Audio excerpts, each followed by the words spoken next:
En una nueva emisión de La Rosca por Berisso TV tenemos la oportunidad de entrevistar a Federico Zurira, precandidato a intendente por el Frente de Izquierda, unir y fortalecer la izquierda.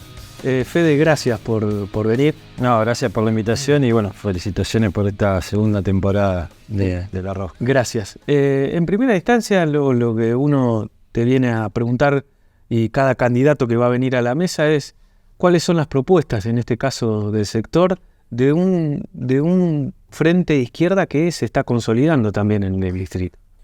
Sí, como decís, el Frente de Izquierda de los Trabajadores Unidad, desde 2011 hasta esta parte, se ha consolidado como un espacio de los trabajadores, de las mujeres, de la juventud, de los sectores migrantes, de los sectores populares, y que viene creciendo elección tras elección. Tanto a nivel nacional como a nivel local, somos la tercera fuerza en la última elección. Y bueno, venimos en ese camino. Nosotros lo que queremos plantear en esta elección, que lo que creemos que es algo que está ajeno a la discusión política de todas las coaliciones que ya han sido gobernantes, que es la agenda de los trabajadores. Hoy estamos discutiendo si nos subordinamos más o menos a los planes del Fondo Monetario Internacional. Algunos discuten en cuánto tiempo van a hacer el ajuste, si va a ser en 100 horas, si va a ser en 100 días, si hay que hacer shocks, si hay que hacer gradualismo. Y por otro lado, eso plantea la derecha, ¿no? Más la derecha más tradicional y, bueno, algunas barbaridades que plantea la ultraderecha como Milei. Pero, por otro lado, tenemos un candidato de lo que fue el Frente de Todos, actual Unión por la Patria, que es nada más ni menos que Sergio Massa, ¿no? O sea, que es un candidato de la embajada yanqui, con reconocidas relaciones con el gobierno estadounidense, que es el candidato de los mercados y que hasta hace muy poco era el traidor, digamos, del peronismo, no dicho por nosotros, sino por los propios. Y esto no cierra, esta candidatura no cierra incluso para muchos sectores del peronismo, ni tampoco para muchos de sus votantes. Incluso, sin ir más lejos, si vos ves la región, la campaña de Massa no existe. No hay cartel de Kicillof y no de... Nadie está militando la campaña de Massa. Eso habla de una crisis política muy importante y eso se traslada para abajo y nosotros lo estamos percibiendo en cada barrio, en cada actividad de campaña, donde sectores desencantados con el peronismo nos dicen, bueno, ¿ustedes qué tienen para decir? Y bueno, el Frente de Izquierda y de los Trabajadores está planteando una agenda que tiene que ver con esos intereses, ¿no? Con la pelea por el salario, por ganarle la inflación, por la pelea por trabajo genuino, por triplicar el presupuesto de salud y educación, por el problema de la vivienda, ¿no? Y la pelea por el acceso a ese derecho negado a través de las décadas a los sectores populares, que es el derecho a la vivienda, y sobre todo el acceso a los servicios básicos elementales que en la provincia de Buenos Aires y sobre todo en nuestra ciudad también es un derecho negado. Berisso tiene graves problemas estructurales. ¿Y ahí a qué apuntan en lo local? ¿A qué necesidad fundamental apunta el Frente de Izquierda en Berisso?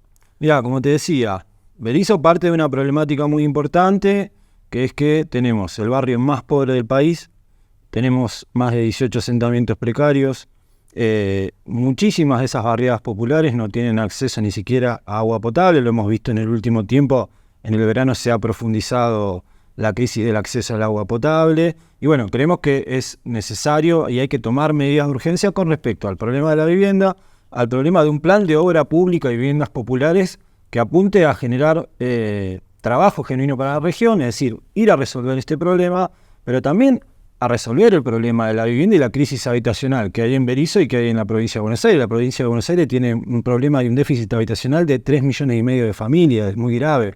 Entonces, ante una situación tan grave, incluso ante el impedimento de poder alquilar para los laburantes, hoy por hoy, incluso para los trabajadores que tenemos la suerte de estar en blanco, que apenas arañamos la canasta de pobreza, es muy difícil poder alquilar. Imagínate para todos los sectores que están por fuera, que están en la informalidad total o que están solamente viviendo de un plan trabajar o de lo que fuere, digamos, en la informalidad total, que es más del 50% de la población. Es muy difícil, es un derecho negado. Entonces creemos que ahí hay que poner el eje. La pelea por el trabajo genuino es algo importante. Nosotros estamos planteando lo que es una medida urgente a nivel nacional, también a nivel provincial y que se puede plantear a nivel local que es la discusión de la reducción de la jornada laboral a 6 horas, 5 días a la semana, con un salario igual a la canasta familiar, es decir, sin afectar el salario. Y con esto, ¿qué lograr? Lograr repartir las horas de trabajo entre trabajadores ocupados y trabajadores que están sobreocupados, ¿no? Si vemos la región, tenemos trabajadores que meten horas extras en 12 horas para poder llegar a fin de mes, y por otro lado, trabajadores que no tienen laburo. Entonces, el reparto de las horas de trabajo generaría nuevos puestos. Si tomamos solamente la región Gran La Plata, Berisso, La Plata, Ensenada, se podrían generar 22.000 puestos de laburo. Y si hablamos de Berisso, solamente tomando la refinería, se podrían generar 5.000 nuevos puestos de trabajo, planteando esta propuesta, es decir, comenzando solamente por ahí. Entonces nosotros creemos que es importante, esto se puede hacer, obviamente, afectando la ganancia de los que han ganado siempre. Y con decisión política también. Con decisión política, incluso se puede afectar solamente el 49% privado de YPF, es decir, sin siquiera poder avanzar sobre la parte estatal. Es decir, que hay opciones, hay recursos, pero hay que afectar la ganancia capitalista, hay que invertir las prioridades. Nosotros queremos darle vuelta a todo, digamos, no queremos militar la resignación como están haciendo el resto de las corrientes, sino que queremos discutir que hay que avanzar sobre los derechos de los sectores populares y no retroceder como están haciendo el resto de las coaliciones. El tema de la gestión, hablaste de la ciudad, el problema, el déficit habitacional y varias cuestiones. ¿Cómo lo estás viendo? ¿Crees que cuando ganó el peronismo generó una esperanza que en definitiva no se percibe o no la hubo? Yo creo que se rompió un contrato electoral con el votante del Frente de Todos, actual Unión por la Patria, porque si vos recordás, decían, volvemos mejores, venimos a llenar la heladera, vamos a echar al Fondo Monetario. Alberto decía, entre los jubilados y los bancos, yo elijo los jubilados. Y bueno, la realidad es que volvieron a ganar los bancos, volvieron a ganar las grandes empresas, se llenaron de guita los mismos de siempre, y se ajustó a los jubilados, se ajustó a los docentes, se ajustó a la salud, no se resolvió el problema de la vivienda, y la heladera está más vacía que nunca, y más difícil que nunca llenarla, ¿no? Porque vos hablás con cualquiera en la calle y te dicen, mirá, hoy yo tengo un precio en el supermercado, la semana que viene tengo otro, la inflación me está matando el salario. Y las estadísticas tampoco es que ayudan mucho, es el 6º año de caída consecutiva del salario de los trabajadores, y este gobierno que vino contra los 4 años de Macri, durante el gobierno de Macri hubo una transferencia, ¿no? del bolsillo de los trabajadores al bolsillo de los empresarios, es decir, creció la desigualdad, hubo 30.000 millones de dólares que fueron del bolsillo de los trabajadores al bolsillo de los empresarios ganaron más, los trabajadores ganaron menos. Ahora, durante el gobierno de Alberto Fernández, hubo 50.000 millones más. Es decir, que se profundizó ese modelo de desigualdad y que incluso lo reconoce, digamos, el propio Frente de Todos. Dice, sí, creció la desigualdad, crece el país, pero no hay redistribución. Bueno, esas son decisiones políticas, eso no es algo natural, sino que ha sido una decisión política de este gobierno que eso ocurra, y esta es la realidad. ¿En la ciudad pasa lo mismo o pasó lo mismo? Totalmente. Vos ves cómo no se ha discutido las ganancias de ciertos sectores, e incluso el intendente Cagliardi, en campaña, planteaba que había que cobrar, por ejemplo, un impuesto progresivo de YPF acorde a la facturación, que es algo que nosotros planteamos que hay que hacer. Es decir, bueno, una de las empresas que más factura en el país tendría que hacer un aporte mayor a la ciudad y a la región. Luego se olvidó. Ahora, por otro lado, se han aumentado las tasas municipales a los vecinos, todos pagamos tarifazos brutales, se ha habilitado que las empresas de servicio planteen aumentos incluso bimestrales, nos matan con los precios, el aumento de la nafta que se traslada a todos los precios y demás. Entonces esa desigualdad se va profundizando. Y por otro lado, siguen perdiendo los salarios de los trabajadores y se ha profundizado muchísimo esa desigualdad con la precarización laboral que genera el propio municipio también. ¿En cuál, por ejemplo? Y lo que es llamado las mal llamadas, ¿no?, cooperativas, que no solo que se han mantenido, sino que se ha profundizado. No tenemos datos oficiales justamente porque no los hay. El Ejecutivo se ha negado, ¿no?, sistemáticamente a brindar los datos de... No los hay de cooperativas, no los hay de funcionarios, de la cantidad de funcionarios, es decir. Claro, o sea, no ha querido presentar ni la cantidad de empresas, digámoslo por su nombre, ¿no? Empresas que brindan servicios para el municipio y que tienen trabajadores precarizados. Eso lo sabemos porque si vos hablás en la calle con los trabajadores que están laburando en los barrios, te dicen, yo estoy precarizado, no tengo RT, no tengo sindicato, no me puedo sindicalizar, no tengo elementos de trabajo. Incluso no solo eso, cuando hay conflicto con los trabajadores municipales, se aprovecha de la vulnerabilidad de esos trabajadores para quebrar huelgas, ¿no? Y sacar a esos trabajadores a hacer, por ejemplo, la tarea de la recolección. Este modelo se ha profundizado, no tenemos datos de la cantidad de empresas, no tenemos datos de quiénes son los dueños de esas empresas, no tenemos datos de cuánto perciben por los trabajos, de cuántos son los contratos, y como decías vos, tampoco tenemos datos de lo que es la planta política, ni de la cantidad de funcionarios exacta, ni de su salario. Que eso es un dato público, eso debería ser público, digamos, porque como son funcionarios públicos, no hay ningún inconveniente en que la sociedad lo sepa. Desde ya, lo que nosotros sabemos es por estimaciones o por datos que algunos periodistas han podido recaudar o alguna información que se ha filtrado. Incluso hay una medida judicial presentada para que esto ocurra y no tenemos esos datos. Tocaste un tema sensible que fue en estas últimas semanas el conflicto municipal. ¿Cómo, desde tu mirada, cómo lo observaste, esta nueva pelea que tuvo el intendente con el sindicato? Y la verdad que lamentable. Es algo a lo que este intendente nos tiene acostumbrados, digamos. Desde que comenzó ese conflicto eterno en la paritaria del año 2021, que fue el más largo de la historia de Berisso, el otro día lo mencionábamos, sí. El más largo de la historia de Berisso con los trabajadores municipales, al menos que yo tenga memoria. 9 meses encerraron una paritaria, mucho destrato en el medio, agresiones, idas y vueltas, acusaciones, mucho maltrato a los trabajadores. Siempre la culpa es de los trabajadores. Incluso yo he estado en una de las movilizaciones de los trabajadores municipales donde el intendente atravesó la movilización caminando del municipio al Consejo Deliberante y le dijo a los trabajadores, yo bajo presión no negocio, y se fue. Un intendente que se reivindica peronista, que dice defender los derechos de la clase trabajadora y que reivindica sus métodos de lucha, le dijo que lo estaban extorsionando, ¿no?, a los trabajadores. Y esa relación se quebró y los trabajadores tienen muy presente todo ese maltrato y ante cada nuevo conflicto el Ejecutivo, lejos de resolver, echa leña al fuego.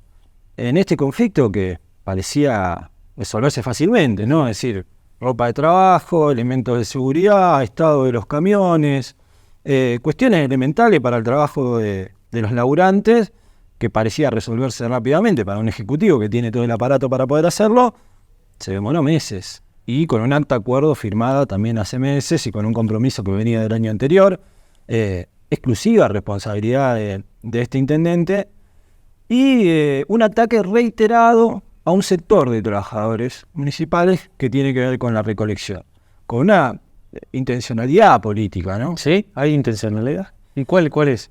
Hay algo que tiene que ver con que cuando paran los trabajadores municipales, y sobre todo para el sector obrero, el sector de corralón, el sector de recolección... Sí, el servicio, claro, en el fundamental. Es estratégico, es estratégico y el poder de fuego de los trabajadores es muy importante. Y hay una tendencia de este Ejecutivo a socavar ese poder, a ir a atacar a esos trabajadores.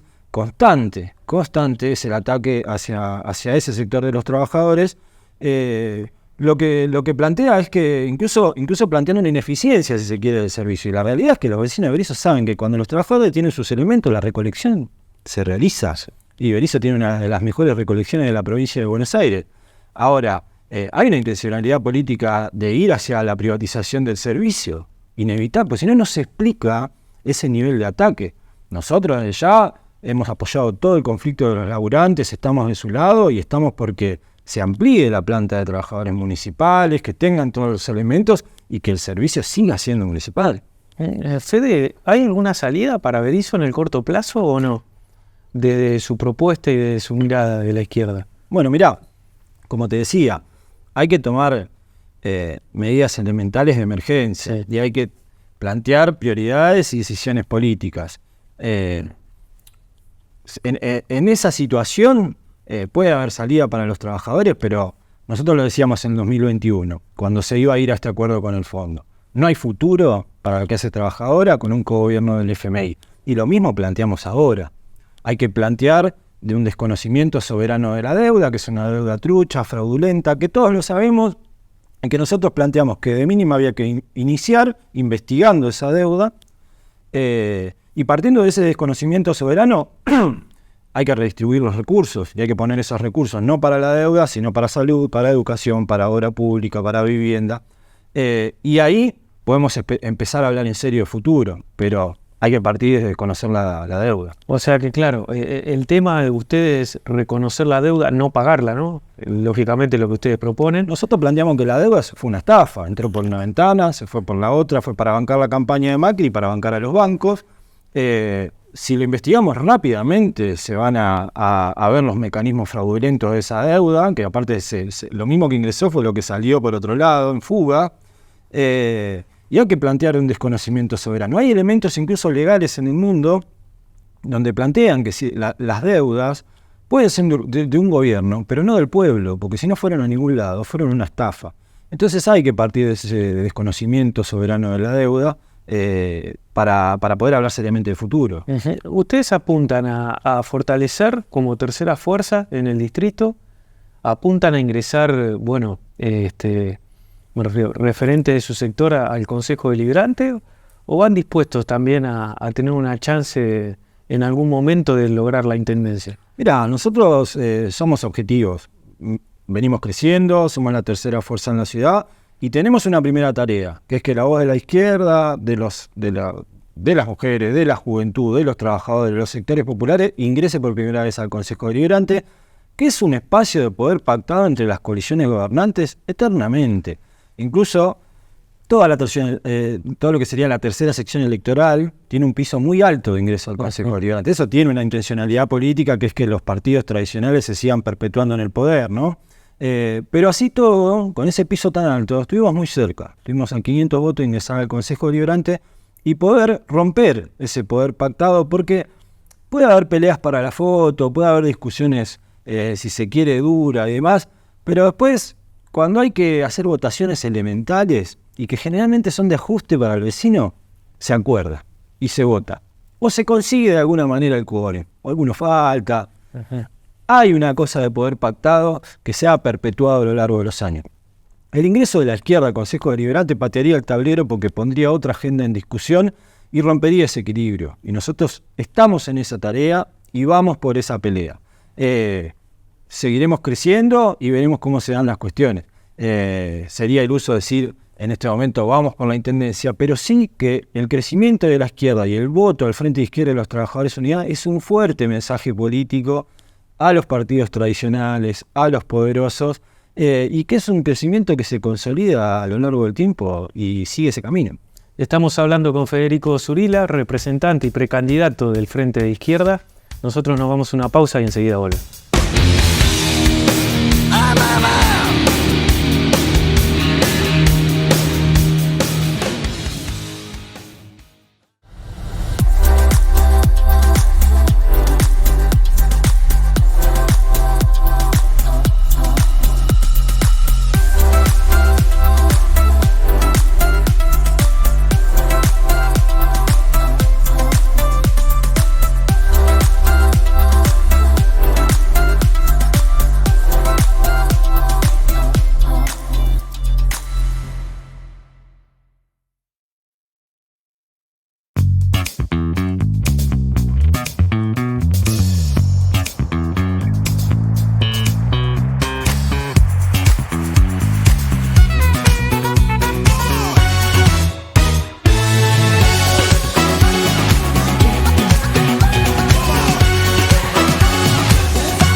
Pizzería Nino. La más amplia variedad de pizzas, empanadas, papas y hamburguesas. Estamos en Avenida Montevideo, entre 12 y 13. Pedidos al 464-5565 y al 221-303-8869. Pizzería Nino.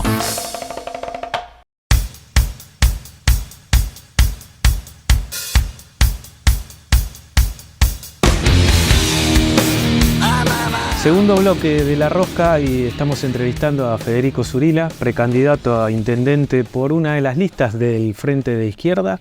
Fede, ahora este contexto de paso, de lo que se habla, bueno, una de las listas, y hago referencia, ¿qué pasó con la izquierda que no pudo llegar a un acuerdo programático para que haya una lista o una unidad, que es la que pretende porque es Frente Izquierda Unidad, pero sin embargo van a las PASO, o sea, PTS, Izquierda Socialista por un lado, donde ustedes se referencian, y el otro sector es Partido Obrero y MST. ¿Qué es lo que sucedió?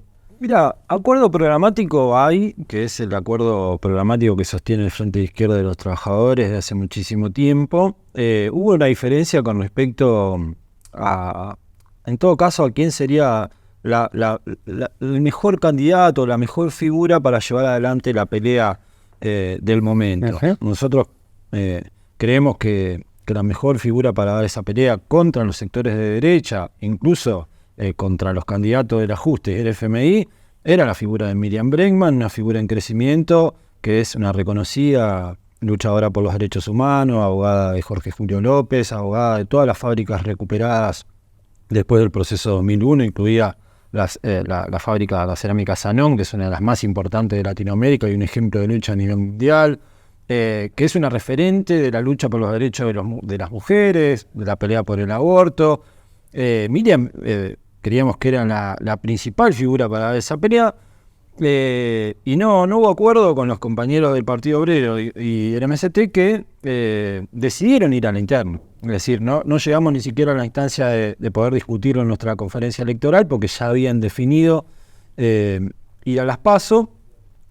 Y lo que se está discutiendo ahora, en todo caso, es el orden de la boleta de octubre, porque no está en discusión el Frente de Izquierda. El Frente de Izquierda continúa, pero bueno, se da esta instancia. Nosotros también habíamos planteado la propuesta de incluir a los compañeros que compartimos programa, pero estaban fuera del FIT, claro, como es el caso del Manuela MAS. Castañeira, claro.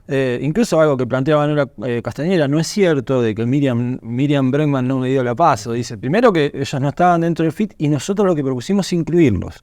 Y no hubo acuerdo tampoco, o sea, no solo los compañeros del MAS, sino compañeros como Luisa Mora en la Capital Federal, otras fuerzas que compartimos programa, y tampoco hubo acuerdo en ampliar el Frente de Izquierda.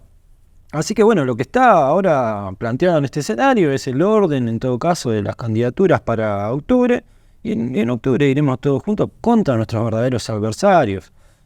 Sobre todo, incluso nosotros creemos que hoy la pelea es contra los candidatos del ajuste, es contra los que quieren seguir con los planes del fondo, y no entre compañeros de izquierda. ¿No se rompe el FIT? No. ¿Por qué? Porque uno ve los spots publicitarios más que nada digamos de la extracción del PO y el MST, que lo acusan a ustedes hasta de kirchneristas. Mira, hubo una diferencia con respecto al posicionamiento contra la persecución a Cristina y sobre el ataque a la vicepresidenta. Sí. Nosotros tenemos principios, entonces ante un ataque y a una cuestión antidemocrática nosotros nos hemos posicionado, que incluso el Partido Obrero inicialmente también lo había hecho, pero bueno, y por eso plantean, son neokirchneristas o están cerca y demás, y en realidad lo que fue un posicionamiento político de principios, digamos, ante un ataque antidemocrático, ¿no? Pero eso, o sea, no hay otra diferencia. Después yo creo que es un error político de los compañeros, que en el marco de que avanza el ajuste, que hay una desocupación tremenda, que crece la desigualdad, los problemas habitacionales que hay, cómo se profundiza la crisis económica y social, pelearnos entre compañeros de izquierda. Yo creo que es un error político de parte de los compañeros. Tenemos un montón que discutir con nuestros verdaderos adversarios.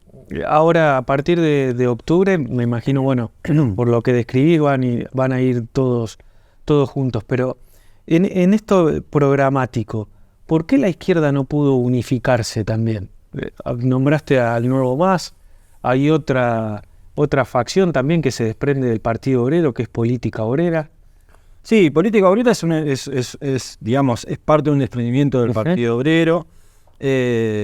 Al MAS se le ha planteado varias veces, en distintas ocasiones, nunca quisieron ser parte del FIT, digamos. Utilizan el espacio electoral muchas veces para hacer estas campañas, pero no, la realidad es que nunca se han sentado seriamente a discutir ingresar en el Frente Izquierda. Pero el Frente Izquierda ha crecido de 2011 a esta parte, ha crecido no solo a nivel electoral, a nivel de extensión territorial, nacional y demás, sino que ha crecido en fuerzas, las 4 fuerzas más importantes de la izquierda argentina.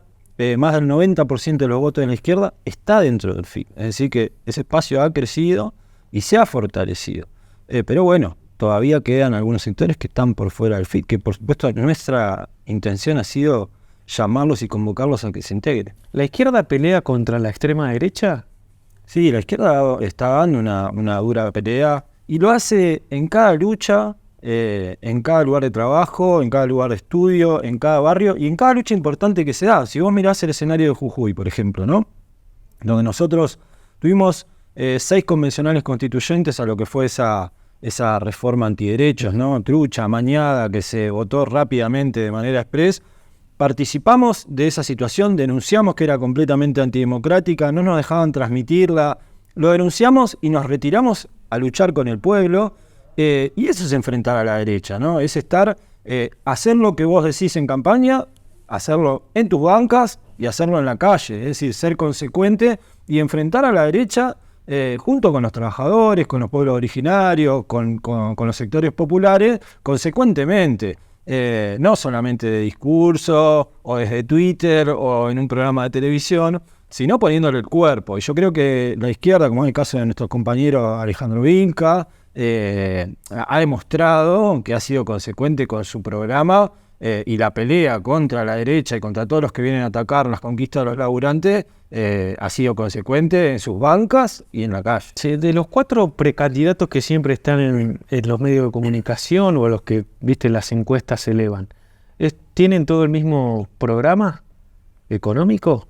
Me refiero a Massa, Bullrich, Larreta y Milei. Yo creo que tienen algunos matices con respecto a formas y tiempos. Es decir, ninguno dice, si vos mirás, haces una lectura económica, ninguno dice rompamos con el fondo. El único sector que más o menos osa decir algo con respecto al fondo es el sector de Grabois, que es una colectora de masa para contener una fuga de votos por izquierda, que tiene un programa, si se quiere, más progresista, que para eso, pero está diciendo que hace 2 semanas decía que era un traidor, pero ahora está diciendo, si yo pierdo, llamo a votar a Massa, mis votos quiero que vayan a Massa. Pero después, si vos ves, todos dicen, hay que pagar. Algunos tienen diferencias en cómo, es decir, haciendo un ajuste mayor o un ajuste más gradual, pero que hay que pagar. Y Massa está diciendo, lo vamos a echar a billetazo, le vamos a pagar tanto que se van a ir. O sea que en eso no hay diferencia, hay algunos matices de tiempo solamente y forma, pero con respecto a lo económico, es eso. En lo local, ¿cómo ves la elección? Mirá, yo creo que es una elección que no está resuelta para nadie.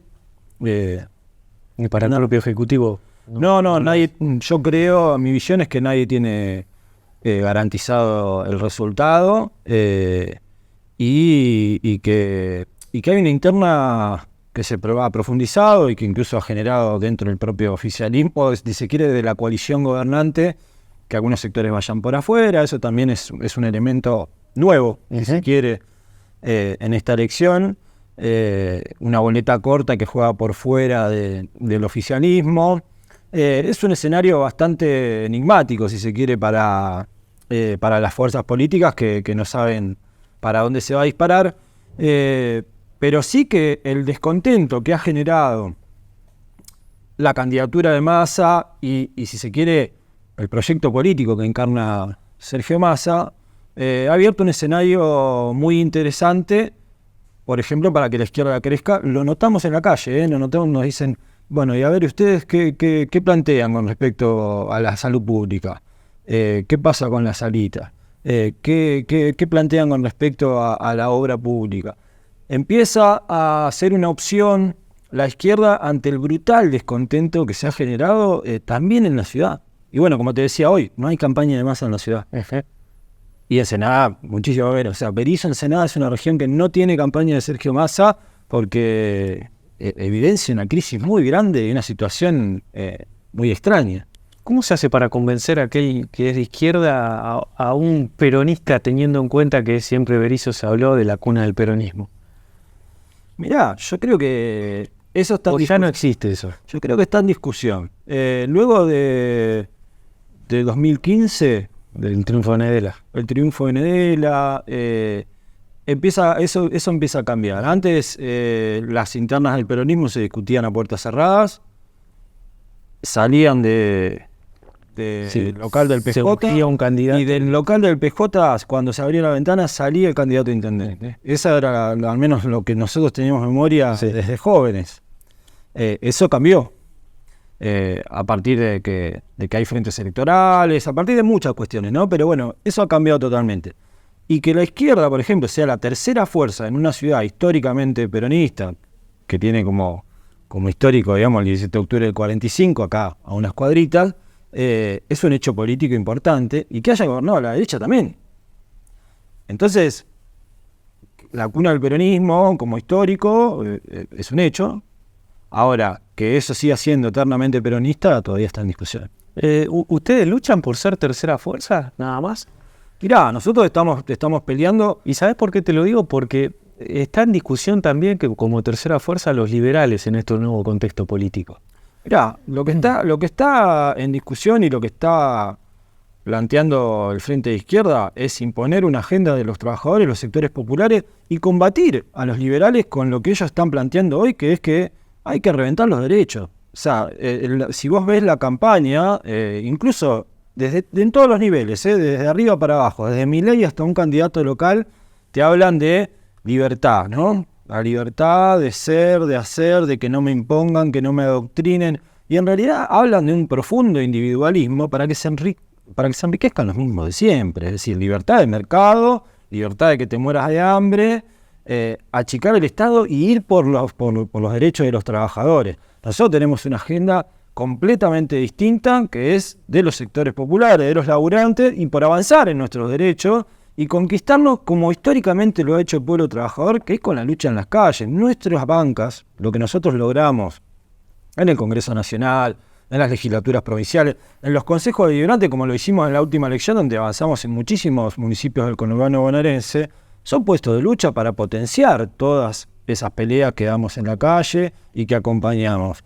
Entonces, el crecimiento del Frente de Izquierda va hacia ahí, hacia conquistar nuevas bancas de lucha que son trincheras para seguir dando la pelea, pero que también, así como la damos en nuestros lugares de laburo, en los barrios y demás, también la damos en este escenario electoral. Uno ve y analiza también todo el contexto político nacional, este hartazgo que hay también para la política, y emergen, bueno, estos no nuevos pensamientos, sino emerge el liberalismo en la Argentina.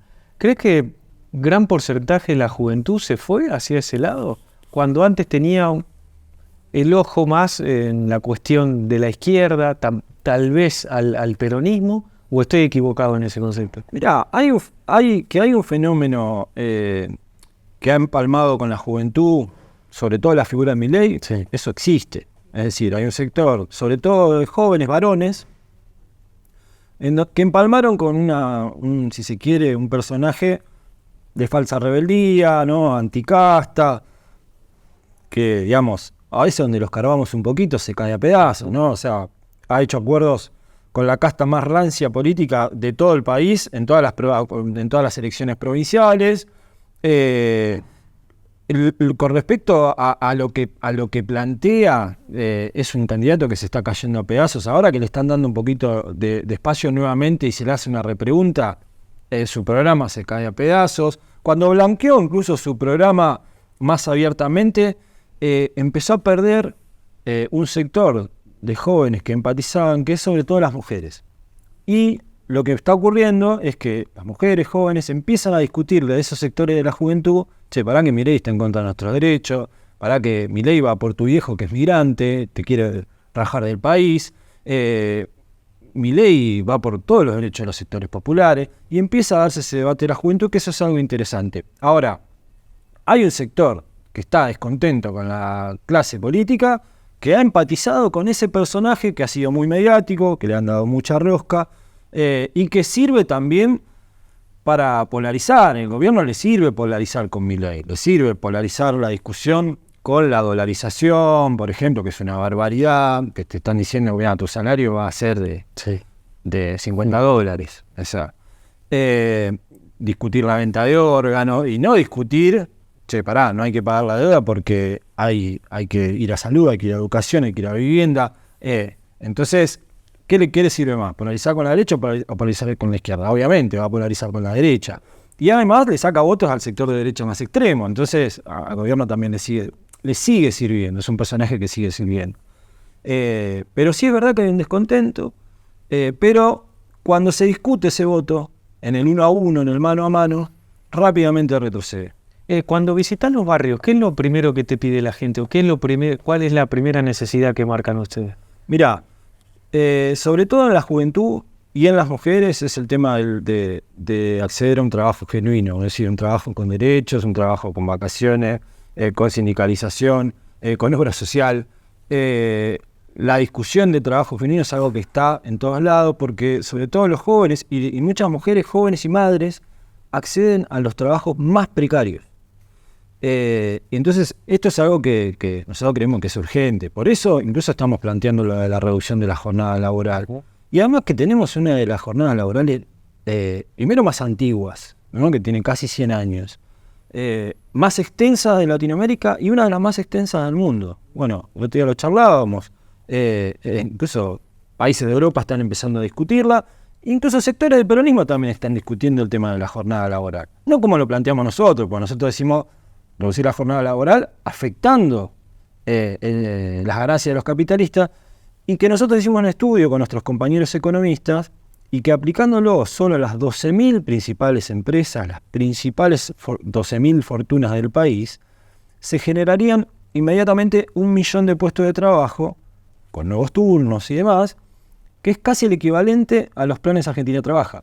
Es decir, que estamos ahí equiparando la discusión de planes sociales o trabajo genuino. Precario, exacto. Entonces, esa es una de las principales cuestiones. Y otra cuestión es la cuestión de la vivienda, Facu, lo que te he mencionado hoy. La crisis habitacional de Berisso y de la provincia es brutal. Y de hecho, post pandemia, muchas familias se han reagrupado, pibes con su familia que tuvieron que volver a lo de sus viejos, que ya no pudieron sostener un alquiler. Bueno, mirá la respuesta del Ejecutivo cuando fue la crisis habitacional en Berisso, donde hubo un sector de personas que expulsadas por la pandemia, porque se quedaron sin laburo, porque no pudieron alquilar más, fueron a buscar un pedazo de tierra para vivir, fueron reprimidos brutalmente, como lo hacía la derecha. Y acá incluso tenemos a personas que han participado de sectores gremiales, si se quiere, progresistas, que salieron a defender la represión de este Ejecutivo. A gente que no tenía un pedazo de tierra para vivir, que estaba buscando un lugar para vivir. Bueno, ¿cuál fue la respuesta que se le ha dado después de 2 años a esas personas que pedían un pedazo de tierra para vivir? Ninguna. Dijeron, no, vamos a regularizar las tierras, lo vamos a organizar, vamos a urbanizar el barrio y después le vamos a dar respuesta. Todavía están esperando. Y esa es una de las principales preocupaciones que nos vienen expresando. La pelea ahora de cara al 13 de agosto, ¿es primero pasar la interna o no se mira la interna al FIT y se mira otras cuestiones? No, yo no lo veo como una preocupación. Desde ya que lo estamos militando y no. Este escenario electoral a mí me parece muy importante para poder debatir ideas, para poder discutir una agenda y lo que nos permite incluso a los partidos que somos más chicos como nosotros, que nos autofinanciamos, que somos una fuerza de laburantes, es ante ese oído que está atento a la politización y a querer escuchar, tener un auditorio mayor y poder discutir la agenda de los laburantes y poder empalmar con eso. La cuestión del escenario de la interna es bastante irrelevante, digamos, y de hecho a la gente no le interesa eso, no le interesa que haya una interna, que no, lo que le interesa es escuchar propuestas y me parece que eso es lo bueno de aprovechar este escenario. Muchas gracias, Fede. Gracias, Facu. Unidad.